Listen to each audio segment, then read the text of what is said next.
أعوذ بالله من الشيطان الرجيم بسم الله الرحمن الرحيم الحمد لله رب العالمين وصلى الله على سيدنا محمد وآله الطاهرين. After a relatively long lapse, we restart our tafsir, inshallah. I hope you remember what we were doing before. Now, verse number 135. وَقَالُوا كُونُوا هُودًا أَوْ نَصَارَى تَهْتَدُوا قُلْ بَلْ مِلَّةَ إِبْرَاهِيمَ حَنِيفًا وَمَا كَانَ مِنَ الْمُشْرِكِينَ. And they say, be either Jews or Christians, that you may be guided. Say rather, we will follow the creed of Abraham, a Hanif, and he was not one of the polytheists. If you remember, the previous verses were describing the way Ibrahim followed the religion of God, the way he submitted, and it was a preparation for actually this verse that the Prophet of Islam saying that we are following the creed of Abraham. And Abraham had the purest faith and purest religion. And if you remember, I said that this religion could not have been something abstract. It should have been practiced by a person so that others could follow him. And Ibrahim alayhi salam was the person on whom this religion was tested, the purest religion, the purity and submission for Allah subhanahu wa ta'ala. He passed through all the tests and showed that there is this capacity in human beings to follow such a faith, such a pure faith. And now the Prophet says that we are following the creed of Abraham. The fact that the Prophet is saying that he's following the creed of Abraham shows that there is only one religion in the world. All the prophets come to preach that one religion. And since Ibrahim was made an imam for the whole humanity, as we heard in the verse, إِنِّي جَعَلُكَ لِلنَّاسِ إِمَامًا, I'm appointing you as an imam for the whole human race, it shows that this verse says that we are following that imam who had been appointed as an imam for humanity.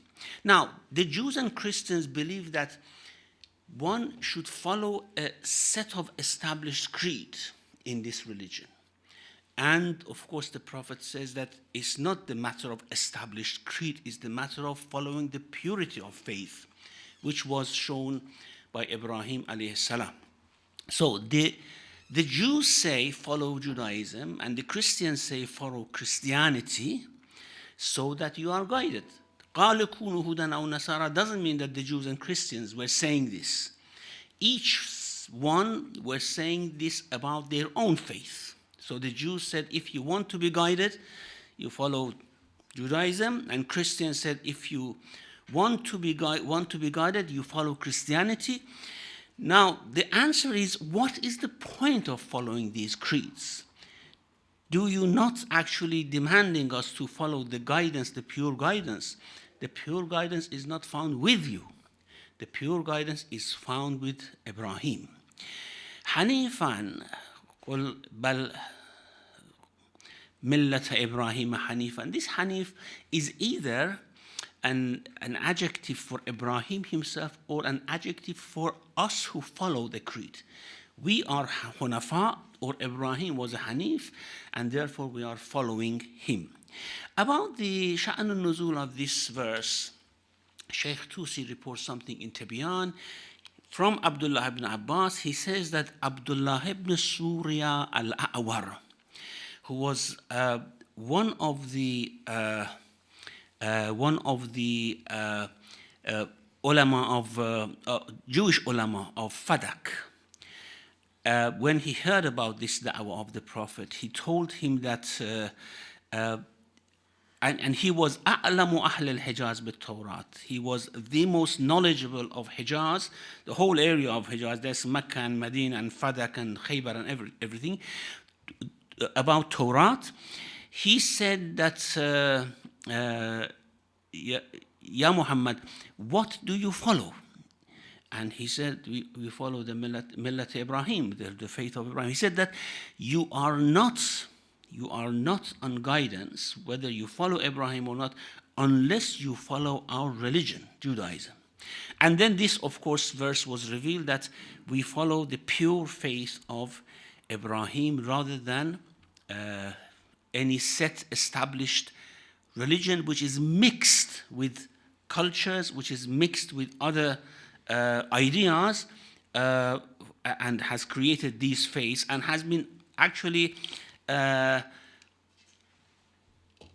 adulterated with so many different views. Like, for example, in Christianity, Jesus being Son of God; in Judaism, Uzair being Son of God, and many other stories they had about the prophets.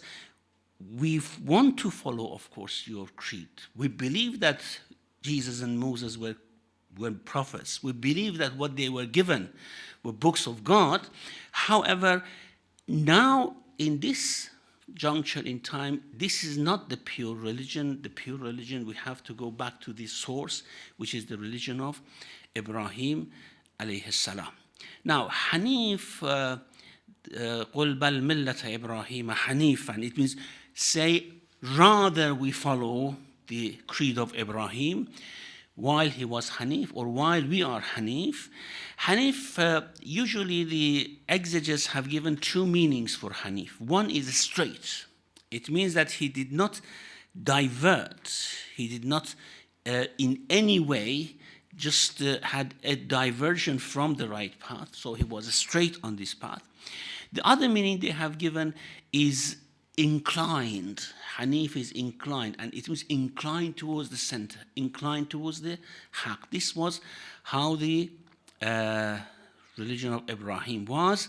بل ملة إبراهيم حنيفا وما كان من المشركين. It means that you are actually من المشركين. Or because the Jews and Christians were saying that this religion that you are preaching has come from a mushrik community, from the Meccan community who were mushrik, so you have come from the mushrik community, and therefore your faith cannot be as pure as our faith. And the Prophet says that, well, we are following Ibrahim. Ibrahim was not a mushrik, and we are following him. So this is one meaning. The other meaning is that you have actually mixed your faith with shirk. And shirk, in terms of Christians, it was very clear, of course, that they said Jesus is Son of God. In terms of Jews, as I said before, shirk has two meanings. One meaning is to worship a God beside God, another God beside God. Another meaning of shirk is to follow a ruling which is opposed to the ruling of God, knowing that it is not from God. This, of course, makes someone mushrik, and in the Qur'an, both meanings have been used.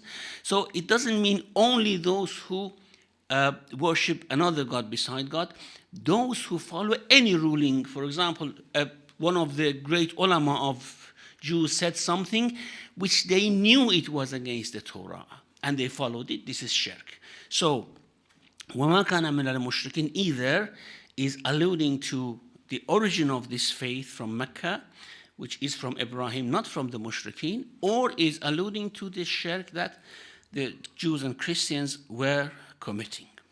Now, what is our faith? What is our faith? This is what the Prophet is actually saying, and Allah is teaching them. Verse 136, قُولُوا آمَنَّا بِاللَّهِ وَمَا أُنزِلَ إِلَيْنَا وَمَا أُنزِلَ إِلَى إِبْرَاهِيمَ وإسماعيل وإسحاق ويعقوب والأسباط وما أوتي موسى وعيسى وما أوتي النبيون من ربهم لا نفرق بين أحد منهم ونحن له مسلمون. Say we have faith in Allah and that which has been sent down to us, and that which has been sent down to Abraham, Ismail, Isa, Yaqub, and Asbat, and that which Moses and Jesus were given, and that which the prophets were given from their Lord. We make no distinction between any of them, and to him do we submit. This is our faith. This is a description of our faith too for the Jews and Christians, as the Prophet is given instruction to say by Allah subhanahu wa ta'ala. So we have faith in Allah is, of course, the common thing. The Jews had faith in Allah, the Christians had faith in Allah as well, although their description of Allah differed. However, this is something very common. But this is not enough. Having faith in Allah doesn't make a religion. You have to know what is the description of Allah. You have to know how to worship Allah. You have to know what are your duties. You have to know why He has created us. And that's why we need the revelation. Otherwise, many people may believe in God without any religion. This doesn't make a person a religious person. It may make them a spiritual person, but it's not enough to follow a religion. And it's not enough on the Day of Judgment as well, because, of course, Allah has guided us, and we have to follow that guidance. So purely believing in Him, not sticking to any guidance, is not enough. So, قُولُوا آمَنَّا بِاللَّهِ. This is the first, of course, part of the faith. The second part, which actually distinguishes Muslims from Christians and Jews, is that وَمَا أُنزِلَ إِلَيْنَا, what is revealed to us. That's to Prophet Muhammad, peace be upon him. This, of course, distinguishes Muslims from Jews and Christians of the time, as here is a sort of clear delineation, clear demarcation between Muslims and Jews and Christians of the time. We believe in Allah, we believe in what is revealed to us, and we believe in addition to that, because we see no difference, we see no discrepancy, what was revealed to Abraham and Ismail. Again, this of course puts Jews and Christians at a distinction, because they did not believe Ismail was a prophet at all. And lately, of course, the Christians do not believe in Abraham. Even Abraham was a prophet. They believe that he was only a patriarch. He was the father of the nation, but he was not a prophet. So here, of course, is a very clear distinction. We believe that Abraham was a prophet, and he was receiving revelation, and we believe in that revelation. We believe in the revelation came to Ismail alayhi salam, and Ishaq and Yaqub, and wal asbat, and we believe in what is given to asbat. Now, before going into details about who asbat were, there is one hadith which Sheikh Tusi says probably this verse is an answer to a question made in a specific case from the Prophet, peace be upon him. And that is, Ibn Abbas reports that a group of Jews came to the Prophet and they asked, which messengers do you believe in? Which people do you believe that they were messengers? And of course, the verse was revealed that we believe in what is revealed to us. So I believe myself as a messenger, and I believe in Ibrahim and Ismail and Ishaq and Yaqub and Musa being a messenger, and Isa. And as soon as he mentioned Isa alayhi salam, they said this is a false religion, because Isa was not a prophet. Isa was an impostor, and therefore we do not believe in Isa alayhi salam. And then another verse was revealed that قُلْ يَا أَهْلَ الْكِتَابِ هَلْ تَنْقِمُونَ مِنَّا إِلَّا أَنْ آمَنَّا بِاللَّهِ وَمَا أُنزِلَ إِلَيْنَا وَمَا أُنزِلَ مِنْ قَبْلِ وَأَنَّ أَكْثَرَكُمْ فَاسِقُونَ يَا أَهْلَ الْكِتَابِ Is your animosity towards us anything but because we believe in previous prophets? Because these Jews may have actually listened to the Prophet had he not mentioned Isa alayhi salam as a messenger. But since he mentioned him, they said that we do not believe in him. Now, Asbat, so we believe in what was revealed to Ibrahim, Ismail, Ishaq, Yaqub, and Asbat. Asbat, sept means the grandson, and that's why we call Hassan and Hussein, peace be upon him, to be the Septay Rasul, the two septs of the Prophet. And apparently here, Asbat means, originally goes back to grandchildren of Ibrahim alayhi salam, from Yaqub. So Asbat were the 12 children of Yaqub, including Yusuf alayhi salam, Yusuf, Yamin, Yehuda, and all the rest. These were the Asbat. However, usually Asbat is not referring to them personally. Asbat refers to the tribes which were actually originated from these 12 people. So in Banu Israel, we had 12 sept and 12 Asbat. It means 12 tribes. Usually in Arab culture, they called children of a person a tribe or a sub-tribe. And in Banu Israel, they called them a sept. And the plural was Asbat. Now, what does it mean that Asbat were given revelation? Most of the majority of Sunni scholars say that this means that the 12 children of Yaqub alayhi salam, including, of course, Yusuf, were receiving revelation and they were prophets. Now, all Shia exegetes and some Sunni exegetes have rejected this because, of course, they committed a grave sin. And that was intention, the intended murder of Yusuf alayhi salam. And then, of course, they changed their mind. Allah had mercy on them. It just somehow struck them that we don't kill him, but we just throw him in a well so that he's taken by some people. But in any case, they had this great lie to their father. They put him in such a grievance and pain, and Yusuf was actually sold as a slave. All these sins. Therefore, it cannot be possible that they were prophets. Because of this, Shia have tried to explain Asbat doesn't mean what is revealed to Asbat, doesn't mean what is revealed to all of them. It means to some of them, like Yusuf alayhi salam was receiving revelation. However, a better meaning for it is that Asbat means this tribe. Of course, these tribes had prophets among themselves.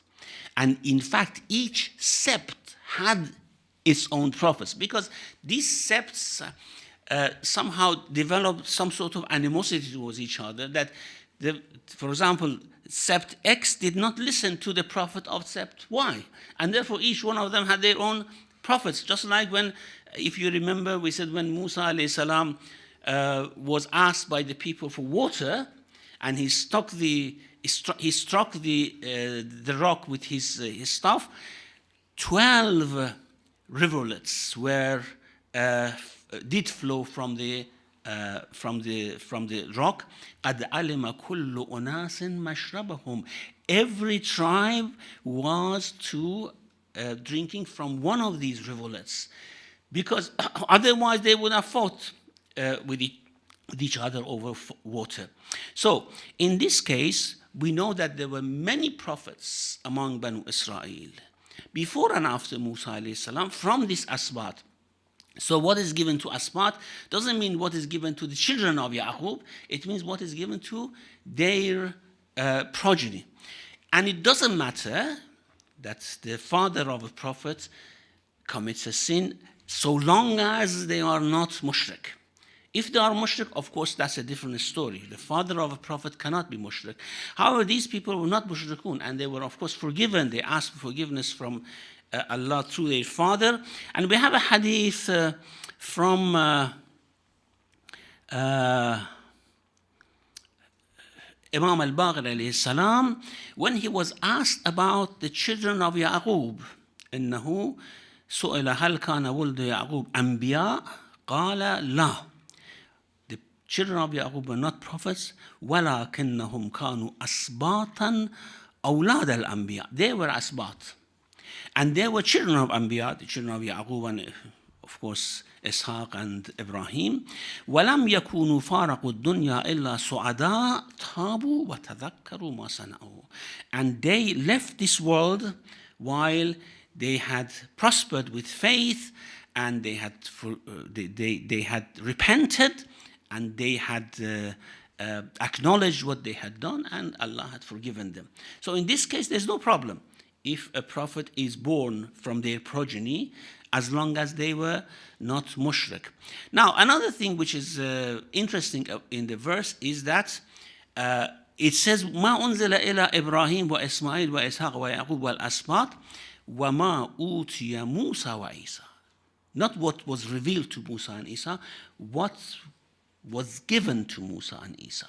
And this, of course, refers to their books. And because the Christians and Jews were actually following these books, the Qur'an acknowledges that they were given books, and what they were given, we believe in it. We believe in Torah, we believe in Injil. Of course, we also have reservation about some of the things which are omitted or added to that at the time, because the Quran very clearly mentions that there were many things in the Torah that the Jews did not reveal, concealed, and did not let people know. They were yaktumuna ma anzal Allah. They were concealing what Allah had revealed. There were things which were added.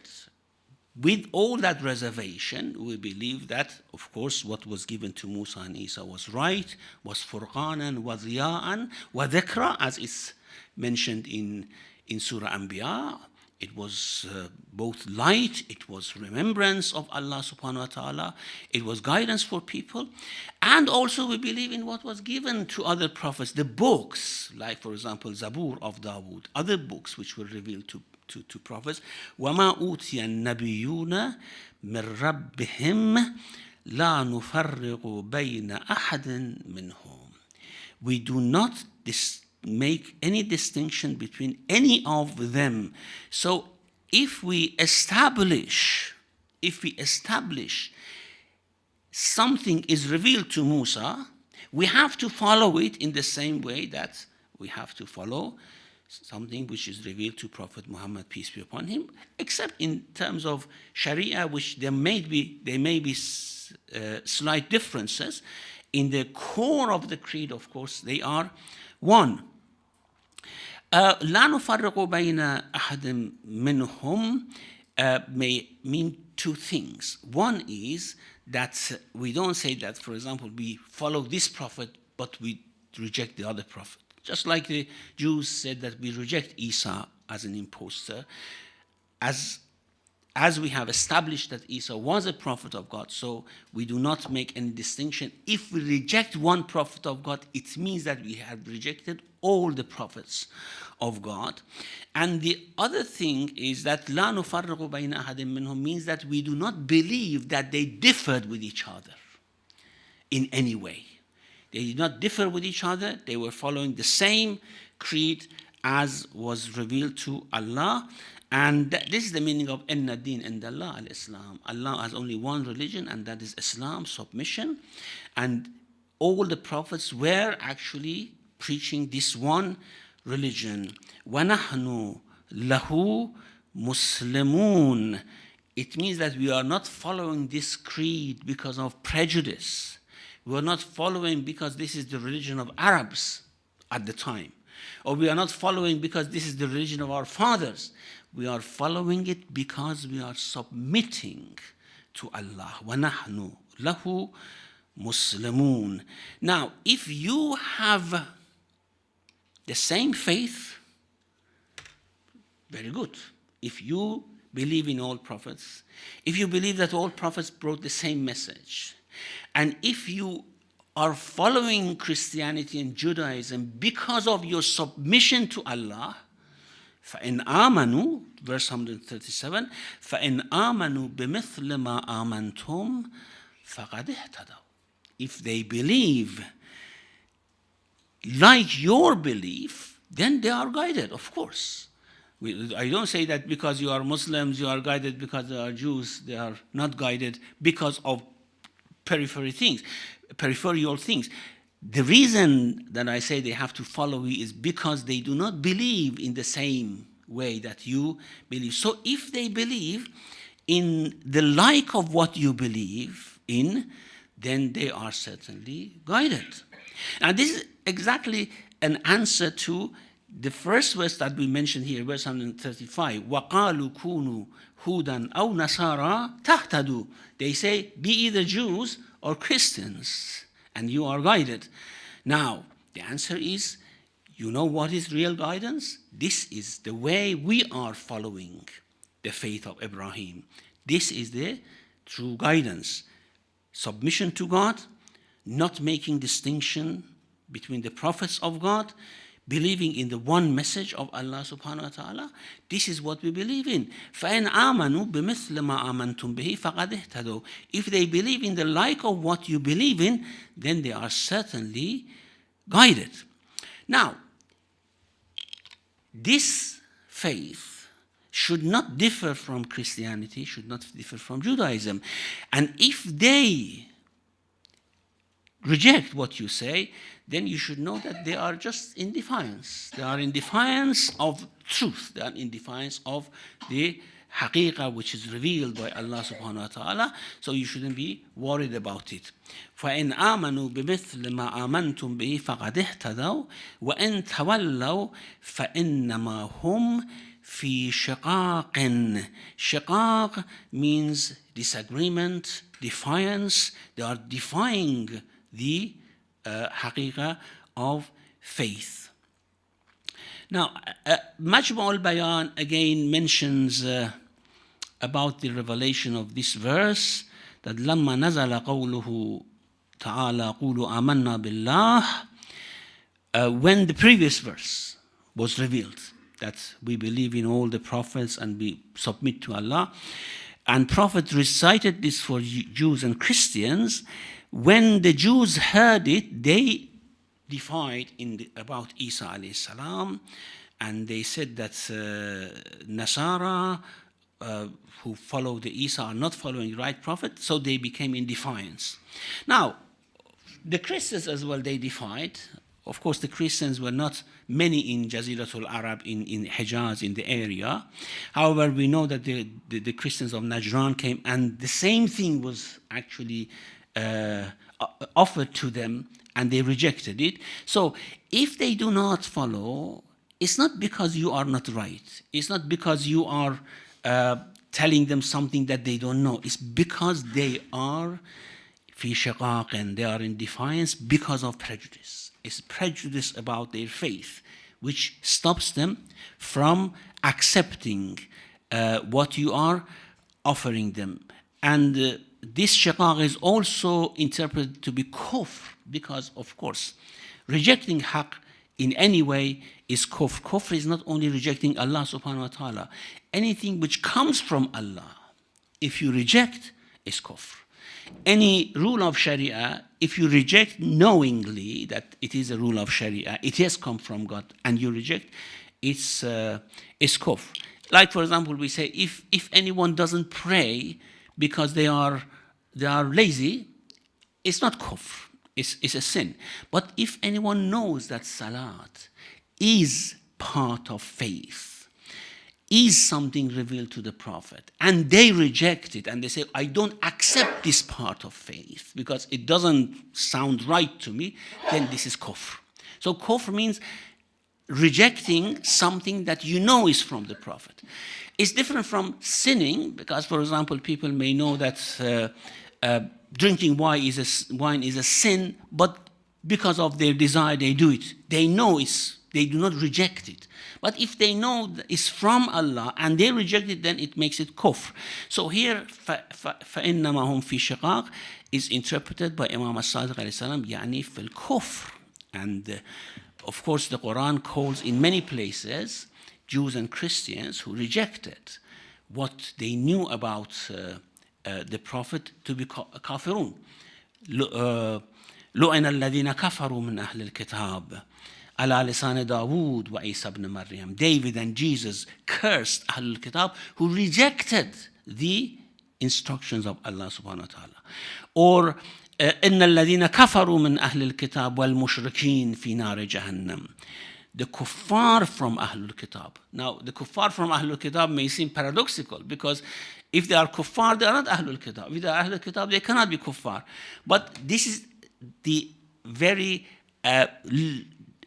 original meaning of kufr, that you reject something which comes from Allah. And in that sense, we have kuffar among Muslimun as well, because among Muslims there are people who know something has come to the Prophet and they reject it. And this makes them to be kuffar and makes Islam as a culture for them rather than as a faith. As in Christianity, Judaism, faith has become like a culture. In Islam, faith has become like a culture in many areas as well. So this doesn't make it to make these people to go outside the boundaries of kufr. Now, فَسَيَكْفِيكَهُمُ اللَّهُ. The problem was that the Jews in Medina were looked up by the mushrikun very much. They were learned people, they had scripture, they followed certain rules of Sharia, and their rejection of the Prophet had great impact on the mindset of people. And also there were strong groups, there were very strong groups in Medina, they had strongholds there, and they could pose a danger. Now, Prophet very much wanted to somehow reconcile his position with the position of Ahlul Kitab. Not in the sense that ignore Allah's instructions, but he liked in a way that Ahlul Kitab do not defy him, and also he would have a peaceful coexistence with them in Medina, as he, at the beginning he actually established that, but the Jews one after another defied that.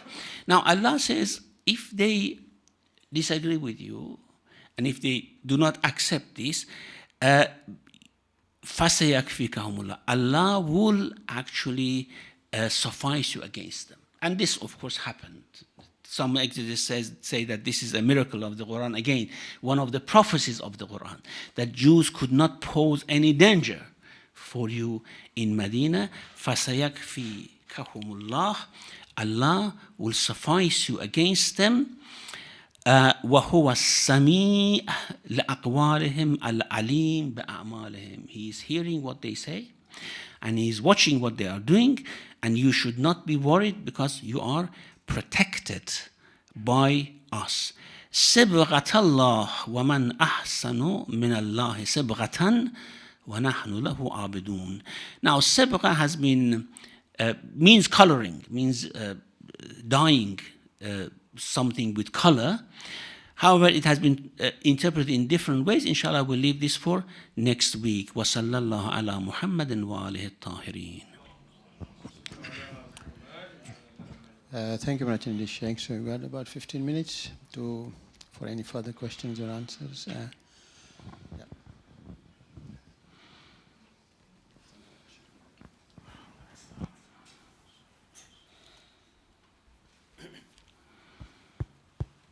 Assalamu alaikum, Shaykh. Alaykum assalam. Can I just say that it looks like we're not in London or Harrow for the last 2 months.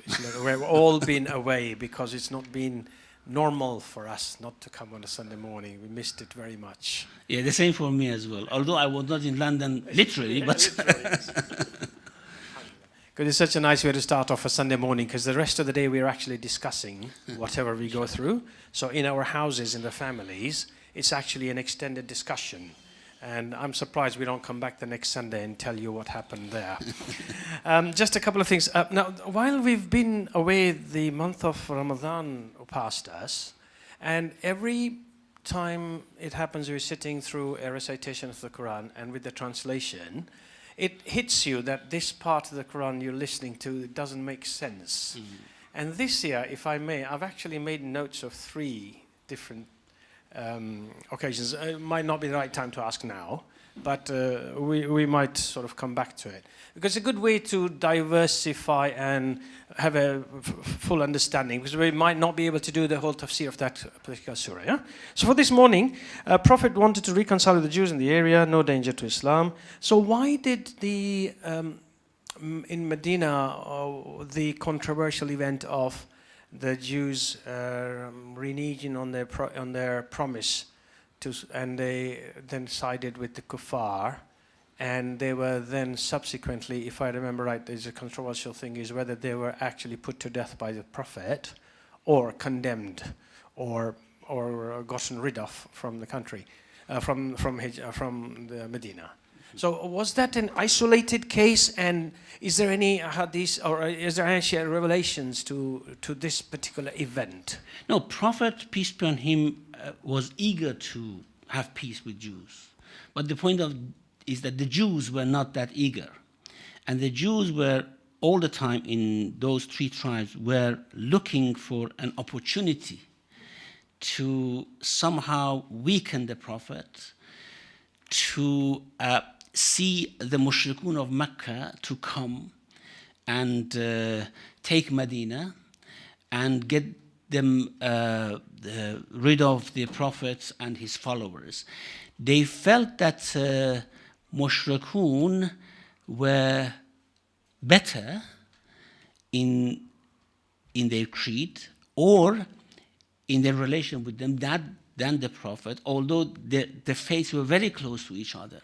And that's why in the Qur'an they say mushrikun are better than Muslims. Although it should be the other way around, isn't it? So it was more political rather than religious. It was a political battle going on in Medina over the sort of alliances and such things. And that's why, I mean, the most dangerous thing that they did was in the Battle of Khandaq, Ahzab, of course, we know that. Banu Qurayza sided with Mushrikun, they became the fifth pillar. If it was not the help of Allah, they would have completely destroyed Muslims together. And that's why this severe reaction of the Prophet was there. Thank you. Any sisters? Sisters? Any brother?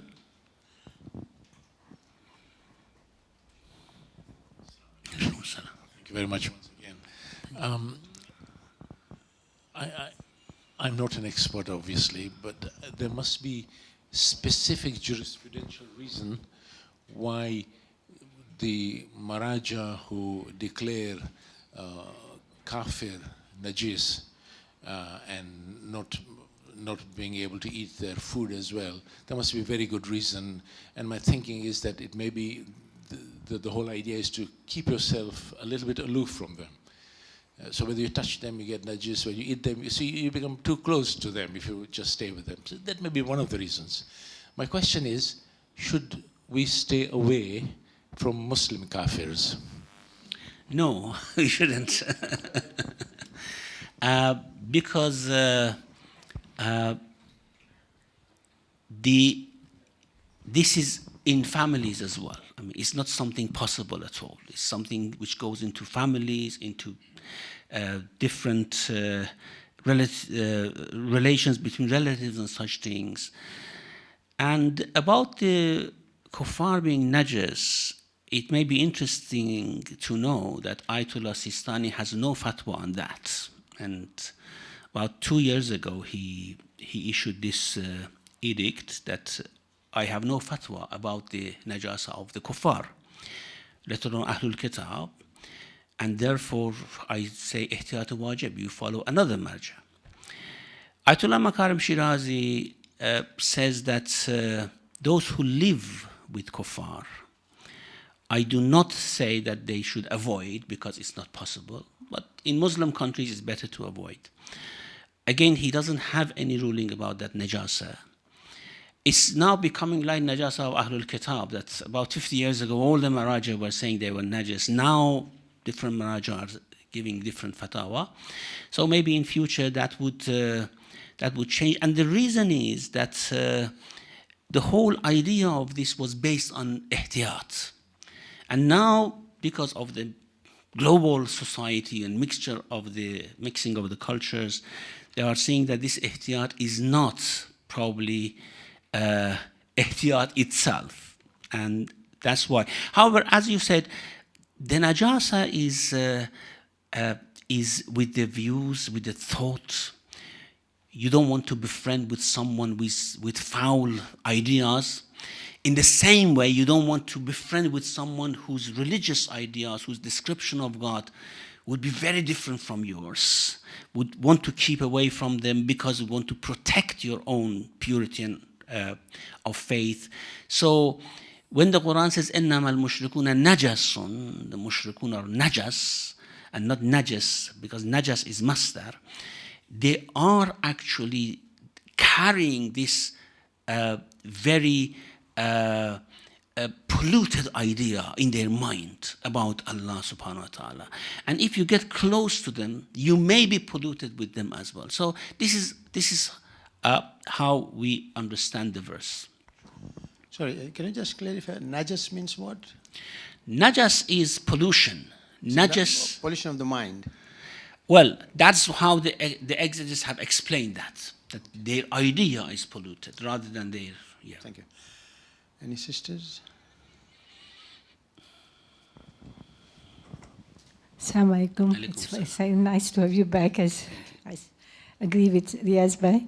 The question we look at the present world, look at both the sects, Shia sect and the Sunni sect. The religion has been so much associated with culture, tradition, and although they may not be associate any god with the religion, but some of the customs are, it's so terrible to see. I mean, when you look at even our Shia sect, some of the Shias, but in some of the countries, their culture and traditions are totally different from the main part. So I feel on the whole, the Islam has not been represented in a true sense with the wider world. Will you agree that? Yeah, of course, of course. I mean, cultures always have a bearing on faith of people, and it's the responsibility of the ulama to always keep the religion pure from cultures. Of course, there are certain aspects of cultures which have no bearing on faith, like, for example, the type of food. I mean, in Pakistani mosques and in Iranian mosques, we may serve two different foods, and quite well, we may have different types of clothing and these things. These have no bearing on the faith and religion, but there are certain things which mixes with faith and religion, and we have to be very careful about that. And ulama should be, of course, they are responsible to keep the faith pure and away from cultural things. Thank you. Brothers? Yeah, yes. Check, following on to that particular one, where if somebody comes to me, to an alim, and says, I have now found the secret of having, for example, I'm using this just as an example for understanding purposes, is that I've got a type of pig meat which is not actually pig meat. It's derived from pig meat, but there's hardly anything left of the pig in there. So could I then come to an alim and say, could you make sure this is what it is? Could you make sure that, is it possible that you might do a fatwa to say that this particular type of pig meat is allowed because of scientific research? Can that be done? Yeah, of course. And people always come up with new issues. They go to ulama and ask. They do maraj, of course, not any alim, of course. That's what is your ruling about this? What is your ruling about this particular thing, for example? And they have to find out. This is their responsibility to find out whether this is allowed or not allowed. And we come up with new things which are like this ma'u shair, for example. They say the beer which has no alcohol. But this is halal or haram. Of course, they have to go and ask the ulama, what is your ruling? They have to go and find out. It's their responsibility to go and find out. The new rulings about economics, for example, insurance, is it allowed or not? Stock markets. These are the things which have bearing on, of course, life of people, and they want to know whether, for example, is a halal type of contract or is not halal type of contract. And they ask ulama, and they have to, of course, go and find out and answer. This is their routine responsibility. Thank you. Because being from where we are, when we mention the words pork, whiskey, and beer, and things like that, suddenly from inside you get an abhorrence of it. you feel like, hang on, I want to stay away from these things. But now it's that like wine vinegar. well, yeah, this is it. Yeah, the word itself describes. The word it's itself difficult to have that in your house and say that's yeah. like derived from wine. Yeah. But of course, we understand that the chemicals are totally different to it now. No, every vinegar is taken from either wine or something like that. Of course, because the wine changes to vinegar. Changes to vinegar. So yeah, the spirit transformation changes is to vinegar, yeah. transformation is complete. But not so for people who have actually grown up here. They don't have as much of a guarded, as you might say, an abhorrence, because it might be that they might sit with people who have drug problems, sit with people who drink, and they do more charity than we do. Thank you. Thank you so much. Yeah. Okay. Please allow me to digress and ask a different question unrelated to your topic today. I salute our Maharaja and the scholars who, as you say, 50 years things move. What was najis then becomes no longer najis. It's all part of evolutionary development of mind and societal factors, etc. I mean, I believe at this moment in time there are discussions about in law of inheritance, whether it should go 2:1 ratio to a boy or a girl, or whether they should be equal. I believe there are such discussions going on. We know that there are discussions relating to time of Maghrib in a country where the fasts are over 19 hours, etc. All of these are, as far as I can see, positive steps. Now, very sensitive question. I know exactly what the Qur'an says, but are there people, are there scholars thinking or coming to some rulings relating to same-sex marriage? I don't think so, because this is a very, very clear ruling in all religions as a sin. And when we talk about those najasat and such things, or certain rulings on purity of Ahlul Kitab, these were things which were actually controversial since beginning. And the ulama, some had this view, the other that view. But this issue is something which you see Christians, you see Jews, they are defying very strongly the idea, because in all religions this has been something as a taboo, very clear taboo. And especially in Islam, you see clear verses in the Qur'an about it, acknowledging the fact. One thing which is confusing is that people say that now we know that it is a biological thing. Now we know that it is not something which some people have contrived. It's in their nature.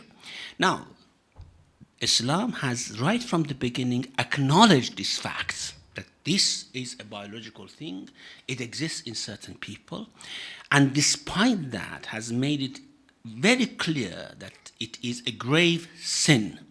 Now, when we want to explain this here, which the law is of course very different, the law says that it is allowed because it's human rights or whatever, what we say is that's fine. You want to make any law, it's up to you. You want to make it allowed or not allowed, it's up to you. The way you want to treat these people is up to you. But when it comes to religion, it's a sin. It's a very clear sin. What Allah does to sinners is His business, it's not our business. But it's a very clear sin. And I don't think this is something, it's just like Tawheed. You cannot say that one day Tawheed can change because, for example, people think differently about God. Of course, this is a far'i issue. This is an issue of fiqh. It's not as important as the issue of tawheed. But I'm just giving the example, saying that it is something very, very clear in the Quran. And it's not something that people can have controversy about it. The ulama, I know that some people are making now different views, offering different views. There is a controversy about it. However, this is among the lay people. Among the ulama, I don't think there is any slight doubt about the, of course, unlawfulness of the act. Thank you. Any sisters? Sheikh, Allah has created, as he says, that He has created into different nations, different languages, different cultures, and yet He wants us to be on one kind of belief and faith. I mean, we know inherently different cultures and faiths and will bring in slightly differences in faiths and beliefs, and then that becomes the norm for that person that, yes, I'm on a right belief and faith, although it may have changed from what Allah had originally intended. So how does he go to balance? That's why we always have to keep our faith pure. It's our responsibility to keep it pure from different cultural things, from different background issues that every person have. We have to keep it pure. You know, it's like, for example, the idea of justice. People have different cultures, but everyone knows that justice is something which they have to uphold. Justice, in our conscience, we know that justice should be established. It doesn't matter whether you live in Africa, whether you are a mushrik in Africa, or whether you are a Muslim in Europe, or whether you are a Christian in Egypt. Everyone knows that justice should be upheld.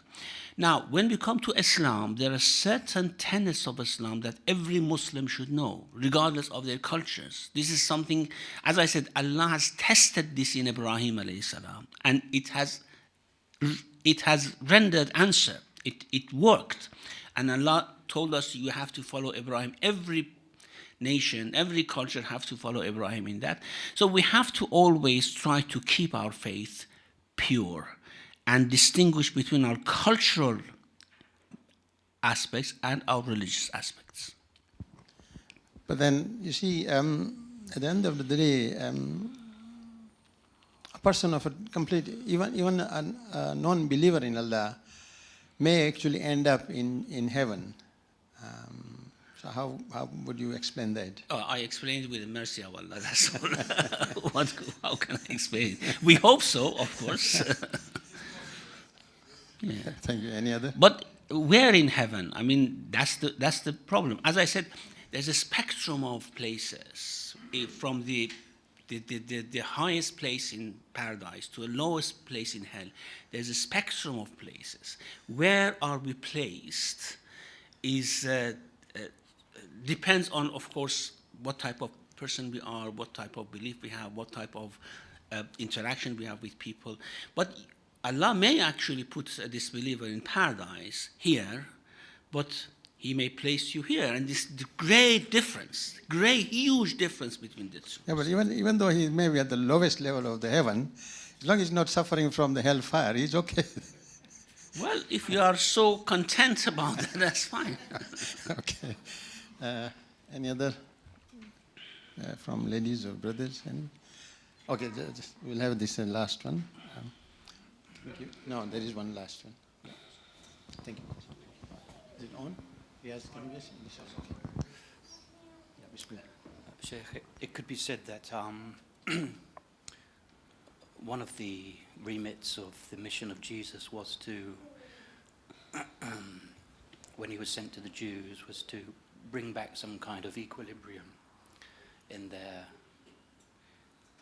not just in their practice, but among the Jewish ulama who had been, we say in English, suffering from a quote-unquote rabbinical disease where they nitpick and using qiyas on certain issues, life, because of the sheer number of rulings, life became maybe intolerable for people who just wanted to practice faith in the confines of their religion as it was defined.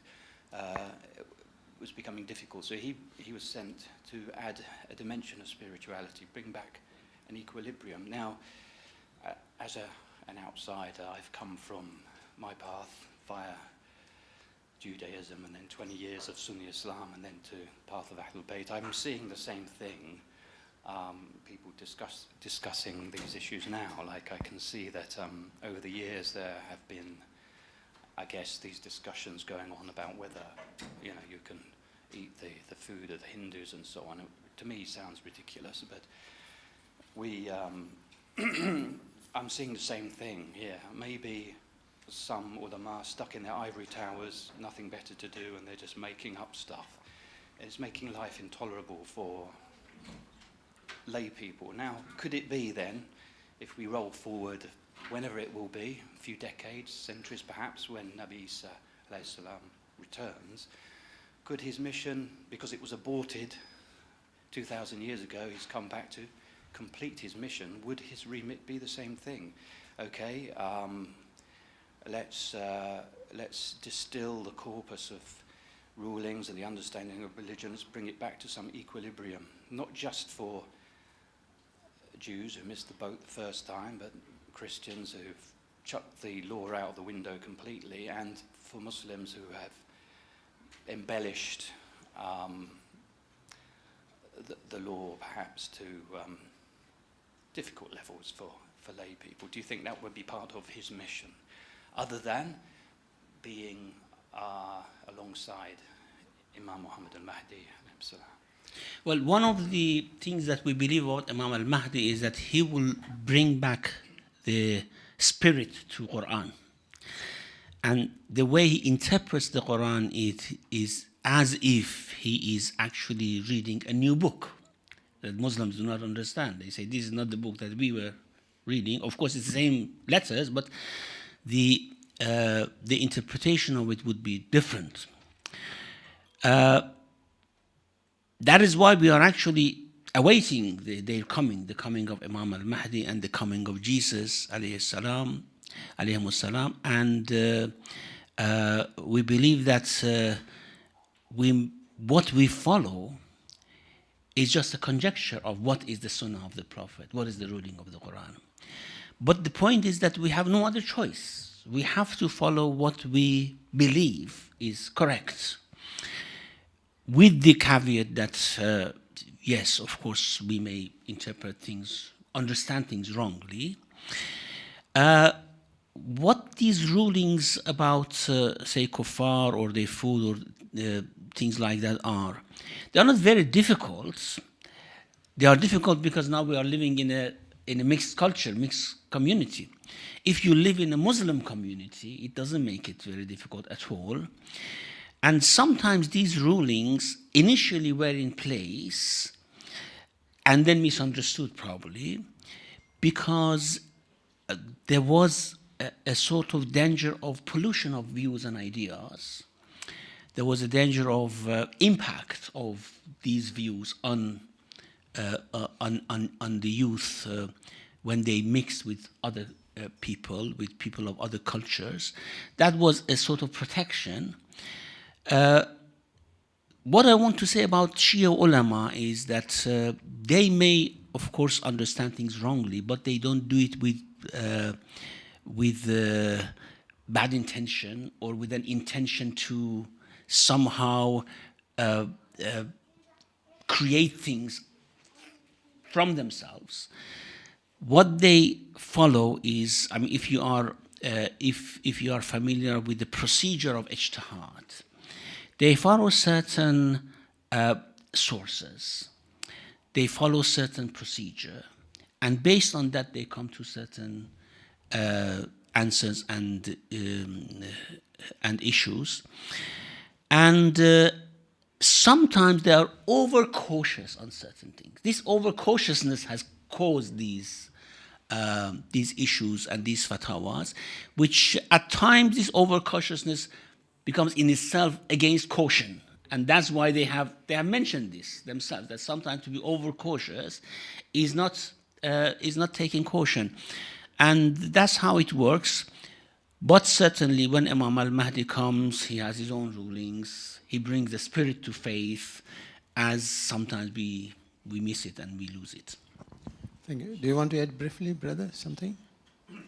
Very quickly, briefly. Just take the mic, please. My question was, in addition to what you mentioned, the role of Nabi Isa alayhi salam alongside Imam Mahdi when they return at roughly the same time, right? As I understand Yes. So they will be together. What would his role be?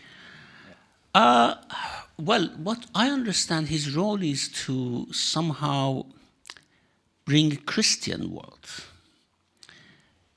to the same guidance as Imam Mahdi would give to Muslims. Because if Imam Mahdi comes for Muslims, the Christian world may not accept him. They say, well, he is one of the Muslims and he's from the same creed. But what Prophet Isa will bring is that he could actually address Christians better than Imam al-Mahdi can. However, the point is, what you say is true. He brings spirit to faith, as he wanted to bring in his first mission. But what I say is that Imam al-Mahdi has the same mission as well. They have the same mission, to bring the spirit to faith, to both Christianity and to Islam. The Jews, our brothers Jews, yeah, they will be left out or what? Well, maybe someone among Jews will come as well, I don't know. Okay, thank you very much, Muhammad wa alihi wa sallam. So inshallah next Sunday we will. Inshallah.